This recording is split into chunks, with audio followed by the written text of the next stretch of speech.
Now, when that happens to you, you presume that this stuff can't be important. Otherwise, they'd spend time on it. So you sort of learn by osmosis that there's nothing to see here.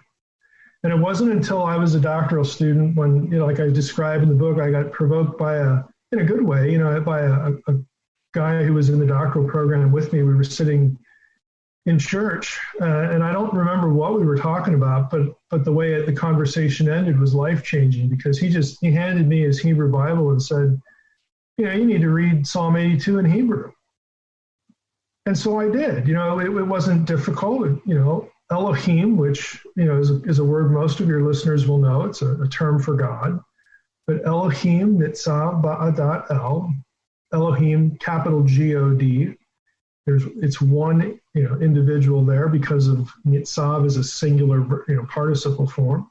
So God stands or takes his stand in the divine assembly. And then the next line is B'kerev Elohim, same word as before.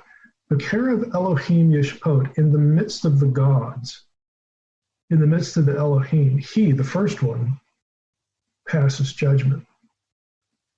And it was just electrifying. I looked at that verse, and my first thought was, this sounds like a pantheon. In my Bible, this sounds like a pantheon.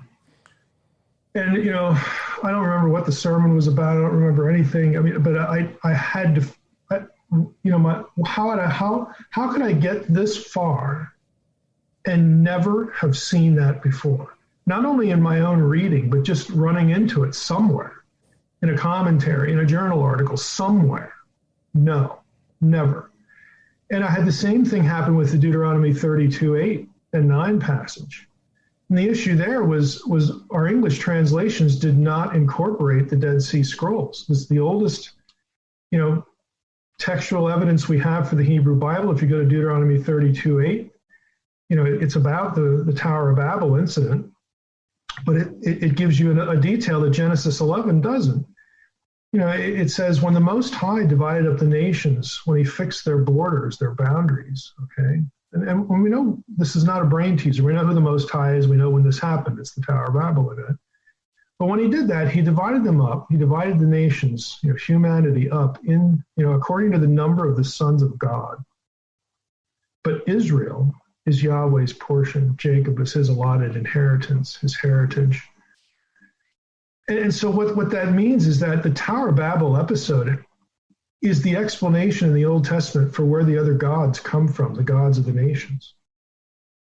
God divorced humanity and assigned those nations as a punishment to other members of the heavenly host.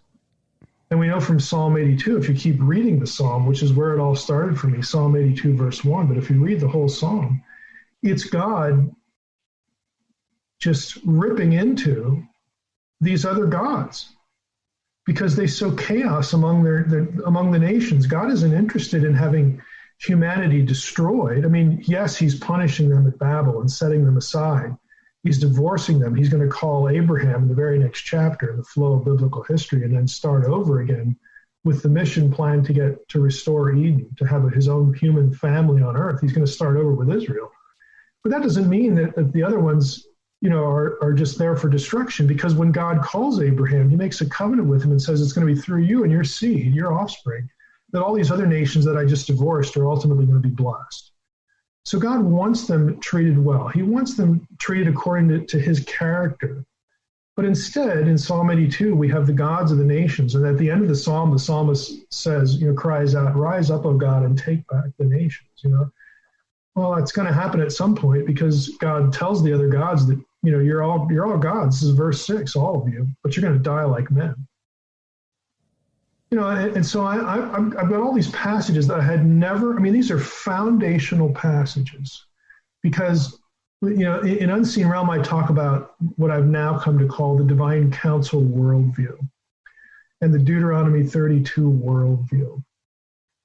What this is that if we are alerted to the way an Israelite would have thought, not only in Psalm 82 or in Deuteronomy 32, but just the way they looked at the world, they understood that what God wanted from the very beginning was a human family to blend in together with his supernatural family. The sons of God already existed. We learned that from Job 38. They're there witnessing God creating the foundations of the earth. Right. So God, is pleased to create earth. Why? Because he's decided he wants a human family. Then they're embodied. They're not like his other kids, the supernatural beings who are disembodied by nature. But he's going to make a new family that are embodied. So he has to make a place for them to live, which is earth. And they can't come to him, but he can go to them. And that's what he does in Eden. He goes down to earth to inhabit, to live with people, to have a family. And where he is, his entourage is, Eden is God's home. It's his abode. It's his headquarters. It's all these things. Every place that God has lived, on earth is all these things. It's the throne room. It's the place where, from which he governs everything. And so the heavenly host is there with him, and humans are there, and we're all supposed to be one big happy family.